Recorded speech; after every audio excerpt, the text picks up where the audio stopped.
Le retour de Chantal Goya avec plusieurs représentations du soulier qui vole, sa célèbre féerie écrite par Jean-Jacques Debout. Son refrain C'est Guignol, créé en 1981. L'ancienne icône des enfants des années 70 et 80 réédite l'album et part en tournée l'an prochain. Elle sera au Palais des Congrès en février. Elle est interprète de Bécassine, qui a aussi joué dans les films de la Nouvelle Vague, a toujours cherché à combler les vides d'une enfance passée dans une plantation de Saïgon avant l'expatriation de ses parents. Tout ce que vous ne savez peut-être pas sur Chantal Goya par Chloé Thibault. Bon, Chantal Goya n'est pas notre cousine, mais après 40 ans de carrière, c'est comme si elle faisait partie de notre famille.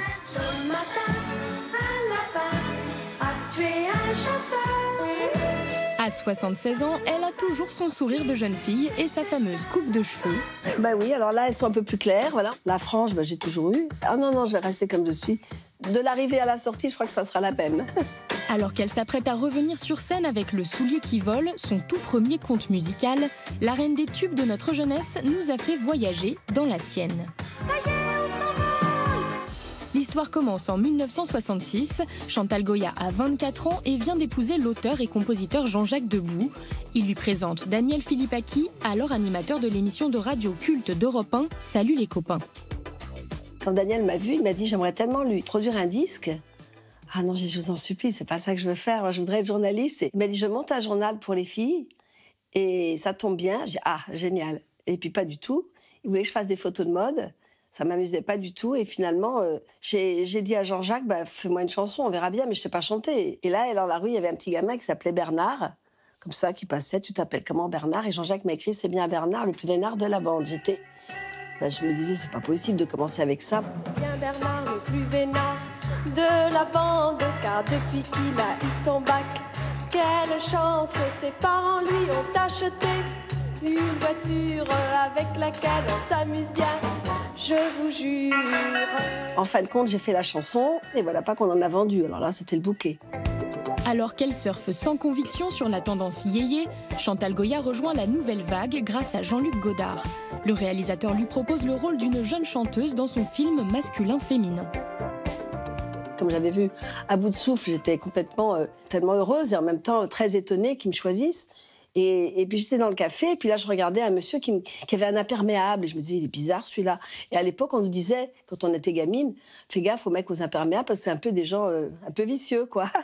Alors moi, je tournais la tête par là, je tournais la tête par là, en fin de compte, pof, il est arrivé devant moi, et il m'a dit, je vous ai bien repéré, et bien écoutez, vous commencez demain, et je tourne avec Jean-Pierre Léaud et vous, et Marlène Jobert. Je vous veux absolument tous les trois ensemble, et ça sera mon prochain film.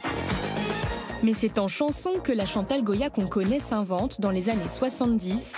Tendre et sautillante, les enfants l'adorent dès son premier album et la découvrent sous les traits de Marie-Rose dans ses spectacles écrits par Jean-Jacques Debout.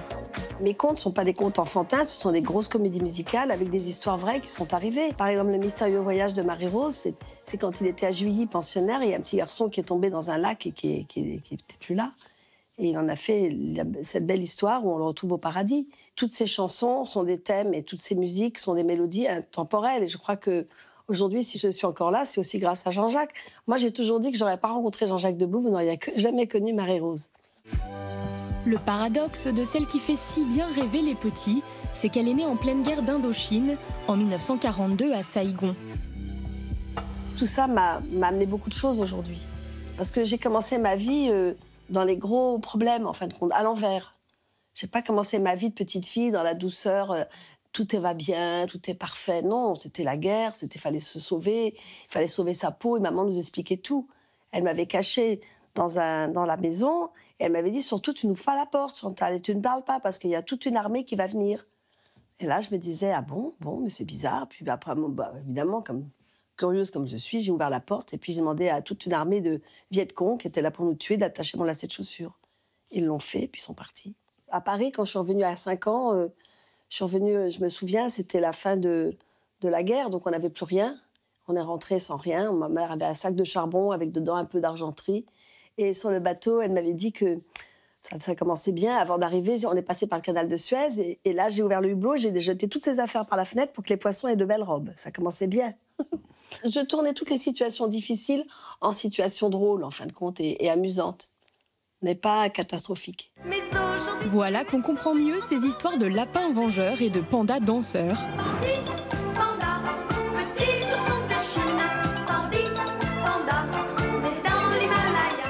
Mais avec ces chansons toujours plus enchantées, ne craignez-vous pas, Chantal, d'être un peu démodée? Non, je ne suis pas démodée du tout. Oh bah non, ça se saurait très vite. Hein. Ça n'aurait même pas fait une année, à mon avis. On aurait dit, on n'en veut plus. Non, parce que moi, j'ai toujours eu ma façon d'être. Et puis, je pense que ma grande chance, c'est que je ne me suis jamais occupée de tout ça, en fin de compte. Je ne me suis pas occupée si je suis démodée, à la mode, si je suis jeune, si je suis vieille, tout ça, je m'en fous.